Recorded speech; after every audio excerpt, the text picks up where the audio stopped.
One of the ways I see the talent landscape changing in 2020 is it's going to become an increasingly focused candidates market, and that's forcing employers to think a little more creatively about how they're going to attack the problem of finding and recruiting the best talent. One of the changes for recruiting and HR teams in 2020 is going to be a bigger focus on not just hiring for volume, but hiring for retention, looking for ways to recruit the right people. Some of our new research that just came out in the last few months actually highlights the fact that employers are shifting away from looking purely at the candidate experience, which is a good thing. They're looking at ways to hire for fit, hire for diversity, hire for these things that actually lead to someone staying at the business longer and performing at a higher level. They're also looking at things like internal mobility. How can we recruit from inside the business? When you make an offer to a candidate, that's an exciting time for them. It's an emotional time for them.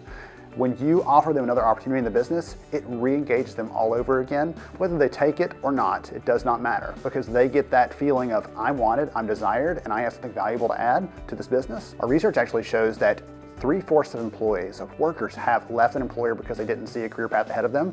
However, 95% of them, that's virtually all statistically, which is we hardly ever find that in studies, almost all of them said that they would be willing to stick around if there were other opportunities ahead. They saw a career path, they saw development opportunities. And so employers are increasingly looking for ways to do that. And what's fun to see is that TA is playing a bigger part in those conversations. The other piece of that, though, we're seeing is an increased focus on referrals. There's a lot of data that show referrals are the best source of hire, not just in terms of quality, but also they're cheaper to bring on, but they stick around for a longer period of time. So a lot of focus on bringing in people, not just for the ability to do the job today, but to stick around and do the job tomorrow as well.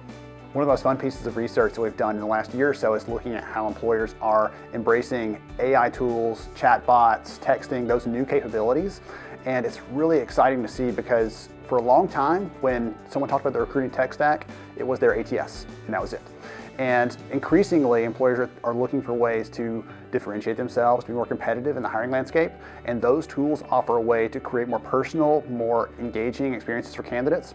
Candidates honestly don't care where you store their resume. That doesn't matter to them. They care about the front-end experience, and that's the real value of embracing tools like texting, chatbots, and the like.